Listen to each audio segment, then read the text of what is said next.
ವಿಧಾನ ಪರಿಷತ್ ಸದಸ್ಯ ಬಸನಗೌಡ ಬಾದರ್ಲಿಯವರ ಅಧ್ಯಕ್ಷತೆಯಲ್ಲಿ ಜನಸ್ಪಂದನ ಕಚೇರಿಯಲ್ಲಿ ಕೃಷಿ ಅಧಿಕಾರಿಗಳ, ಕೃಷಿ ಪರಿಕರ ಮಾರಾಟಗಾರರ ಹಾಗೂ ರಸಗೊಬ್ಬರ ಸರಬರಾಜು ಕಂಪನಿಗಳ ಪ್ರತಿನಿಧಿಗಳ ಜೊತೆಗೆ ಸಭೆಯನ್ನ ನಡೆಸಲಾಯಿತು.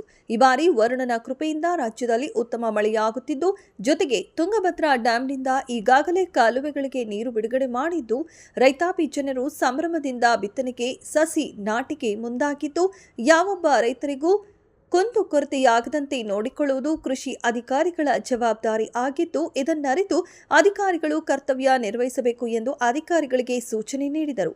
ಕೃಷಿ ಪರಿಕರಗಳ ಮಾರಾಟಗಾರರು, ರಸಗೊಬ್ಬರ ಮಾರಾಟಗಾರರು ಅತ್ಯಂತ ಎಚ್ಚರಿಕೆ ವಹಿಸಿ ರೈತರಿಗೆ ಉಪಯುಕ್ತವಾದ ಪರಿಕರಗಳನ್ನು ಹಾಗೂ ರಸಗೊಬ್ಬರ ಕೊರತೆಯಾಗದಂತೆ ಕಳಪೆ ಬಿತ್ತನೆ ಬೀಜ ಮತ್ತು ರಸಗೊಬ್ಬರ ಮಾರಾಟ ಮಾಡಬಾರದೆಂದು ಕಂಪನಿಯ ಪ್ರತಿನಿಧಿಗಳಿಗೆ ಎಚ್ಚರಿಕೆ ನೀಡಿದ ಅವರು, ಜೊತೆಗೆ ಒಂದು ವೇಳೆ ನಿರ್ಲಕ್ಷ್ಯ ತಾಳಿದರೆ ನಿರ್ದಾಕ್ಷಿಣ್ಯವಾಗಿ ಕೃಷಿ ಅಧಿಕಾರಿಗಳು ಕ್ರಮ ಕೈಗೊಳ್ಳಬೇಕು ಎಂದು ತಿಳಿಸಿದರು. ವಿಶೇಷವಾಗಿ ನಮ್ಮ ಕೃಷಿಯನ್ನು ನಂಬಿ ಬರ್ತಕ್ಕಂಥ ಕಾಲವಾಗಿದೆ. ಇವತ್ತು ನಮ್ಮ ರೈತರಿಗೆ ಏನಾದರೂ ಗೊಬ್ಬರ ಬೇಕಂದ್ರೆ ಗೊತ್ತಿರ್ತಕ್ಕಂಥವ್ರು ಎಲ್ಲರಿಂದ ಸಾಧ್ಯ.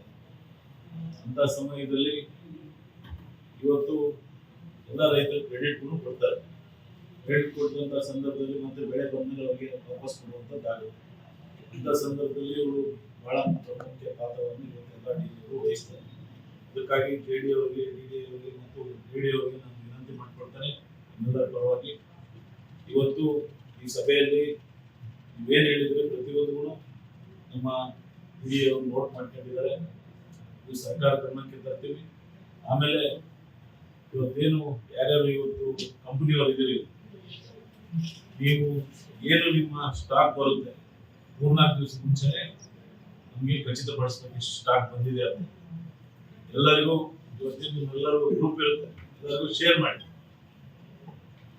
ಮಾಡಿಬಿಟ್ಟು ಇಲ್ಲಿ ಏನು ತೊಂದರೆ ಆಗ್ಲಾರ್ದಂಗೆ, ಗ್ರಾಹಕರಿಗೆ ತೊಂದರೆ ಆಗ್ಲಾರ್ದಂಗೆ, ಡೀಲರ್ಗಳಿಗೆ ತೊಂದರೆ ಆಗ್ಲಾರ್ದಂಗೆ, ರೈತರಿಗೆ ತೊಂದರೆ ಆಗ್ಲಾರ್ದಂಗೆ ಜವಾಬ್ದಾರಿ ವಹಿಸ್ತಕ್ಕಂಥದ್ದು ನಿಮ್ಮ ಜವಾಬ್ದಾರಿ.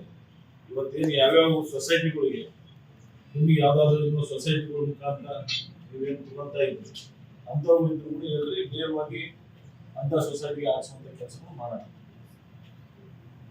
ಇವತ್ತು JD ಅವರಿಗೆ ವಿಶೇಷವಾಗಿ ಏನು ಎಲ್ಲ ಎಲ್ಲಿ ಇವತ್ತೇನು ಬೆಳೆದ್ರು ರೈತರೇ ತಗೋಬೇಕಾಗುತ್ತೆ. ಎಲ್ಲೋ ಒಂದಿಷ್ಟು ಮಂದಿ ಇವರ ಹೇಳ್ದಂಗೆ ಒಬ್ಬಿಬ್ಬರಿಂದ ಈ ಒಂದು ವ್ಯವಸ್ಥೆ ಕೇಳೋದು ಬೇಡ. ಇವತ್ತು ಈ ಸಭೆಯಲ್ಲಿ ಮಹತ್ವಪೂರ್ಣವಾದಂಥ ಅರ್ಥಪೂರ್ಣವಾದಂಥ ಎಲ್ಲ ನಿಮ್ಮ ಏನು ಅನಿಸಿಕೆಗಳನ್ನ ಹೇಳಿದ್ರಿ. ಇವತ್ತು ಬೆಳಗ್ಗೆ ಮೀಟಿಂಗ್ ಮಾಡಲಿಕ್ಕೆ ಮುಂಚೆ ಸಂಬಂಧಪಟ್ಟ ಕೃಷಿ ಮಂತ್ರಿಗಳು ನಾನು ಮಾತಾಡಿದ್ದೀನಿ. ಮಾತಾಡಿ ನಮ್ಮ ಯಾರ್ಯಾರಿಗೆ ಡೀಲರ್ಗೆ ಎಷ್ಟೆಷ್ಟು ಬೇಕಾಗುತ್ತೆ, ಎಷ್ಟು ಬೇಡಿಕೆ ಇದೆ ಅದನ್ನು ನಿಮಗೆ ಕೊಡ್ತೀವಿ, ಸಂಪೂರ್ಣವಾದಂಥ ಬೇಡಿಕೆಯನ್ನು ಈಡೇರಿಸ್ಬೇಕಂತೇಳಿ ಅಲ್ಲಿ ಮಾತಾಡಿ ಈ ಸಭೆ ಕುಂತಿರೋದು. ನಿಮ್ಮ ಬೇಡಿಕೆ ಇದೆ, ಎಷ್ಟು ಕಡಿಮೆ ಕೊಡ್ತಾ ಇದೆ ಹೇಳಿದ್ರೆ ಅದರ ಪ್ರಕಾರ ನಮ್ಮ JD ಮತ್ತು DD AD ಮುಖಾಂತರ ನೀವು ಕಳಿಸ್ಕೊಡಿ, ಅದನ್ನ ಪೂರೈಸುವಂಥದ್ದು ನಾವು ಮಾಡ್ತೀವಿ ಅಂತ ಹೇಳಿದ್ದಾರೆ. ವಿಶೇಷವಾಗಿ ಎಲ್ಲರೂ ಏನೇನು ನೀವು ಕಂಪನಿದವರಿದ್ದೀರಿ, ನಿಮಗೇನಾದರೂ ತೊಂದರೆಗಳಿದ್ರೆ ಹೇಳಿದ್ರೆ ನಿಮ್ಮ ಮೇಲಧಿಕಾರಿಗಳಿಗೆ, ನಿಮ್ಮ ಸಂಬಂಧಪಟ್ಟ ಇಲ್ಲಿ ಬೆಂಗಳೂರು ಅಧಿಕಾರಿ ಇರ್ಬೋದು, ನಿಮ್ಮ ಡೆಲ್ಲಿ ಅಧಿಕಾರಿ ಇರ್ಬೋದು, ಅವರಿಗೆಲ್ಲ ಮಾತಾಡುವಂಥದ್ದು ಮಾಡೋಣ. ಯಾರ ರೈತರಿಗಾಗಲಿ ಯಾರ ಗ್ರಾಹಕರಿಗಾಗಲಿ ಎಲ್ಲಿ ತೊಂದರೆ ಆಗಲಾರ್ದಂಗೆ ನೋಡ್ಕೊಂತಕ್ಕಂಥದ್ದು ಜವಾಬ್ದಾರಿ JD ಅವರಿಗೆ ಮತ್ತು ಇಲ್ಲಿರ್ತಕ್ಕಂಥ ಎಲ್ಲ ಅಧಿಕಾರಿಗಳಿಗಿದೆ. ಅದಕ್ಕಾಗಿ ಇವತ್ತು ಈ ಸಭೆ ಎಲ್ಲ ತಮ್ಮ ಬೇಡಿಕೆಗಳನ್ನ ನಾವೆಲ್ಲರೂ ಹೇಳಿದ್ದೀವಿ. ಇದನ್ನ ಮಾಡುವಂಥದ್ದು ಪ್ರಾಮಾಣಿಕವಾಗಿ ಮಾಡ್ತೀವಿ ಅಂತೇಳಿ ಈ ಸಂದರ್ಭದಲ್ಲಿ ಹೇಳಿಕೆ ಬಯಸ್ತೇನೆ. ಇನ್ನೂ ತಮ್ಮದು ಏನಾದರೂ ಇದ್ರೆ ತಮ್ಮ ವಿಷಯನ ಪ್ರಸ್ತಾಪ ಮಾಡ್ಬೋದು ಅಂತೇಳಿ ನಾನು ಅಂದ್ಕೊಂಡಿದ್ದೀನಿ. ಇವತ್ತೇನು ಪ್ರತಿಯೊಂದು ವಿಚಾರಗಳನ್ನ ತಾವು ಹೇಳಿದ್ರಿ, ಪ್ರತಿಯೊಂದು ವಿಷಯಗಳನ್ನ ತಾವು ಹೇಳಿದ್ರಿ, ಅದನ್ನ ಏನಿವತ್ತು ಎಷ್ಟೆಷ್ಟು ಬೇಡಿಕೆ ಇದೆ ಆ ಬೇಡಿಕೆ ಪ್ರಕಾರ ಇವತ್ತು ಕೊಡುವಂಥದ್ದು ನೀವು ಮಾಡಿ, ಮತ್ತೆ ಅಧ್ಯಕ್ಷರ ಮೂಲಕ ನೀವು ಕೊಟ್ಟರೆ ಅದನ್ನ ಸಂಬಂಧಪಟ್ಟ ಅಧಿಕಾರಿಗಳಿಗೆ ಹೇಳಿ ಇವತ್ತು ಅದನ್ನ ನಿಮ್ಗೆ ಎಷ್ಟು ಬೇಡಿಕೆ ಇದೆ ಅಷ್ಟು ಸಂಪೂರ್ಣವಾದಂಥದ್ದು ಮಾಡಿಕೊಡುವಂಥದ್ದು ನಾನು ಮಾಡ್ತೀನಿ ಅಂತ ಹೇಳಿ ಸಂದರ್ಭದಲ್ಲಿ ಹೇಳಿಕೆ ಬಯಸ್ತೇನೆ.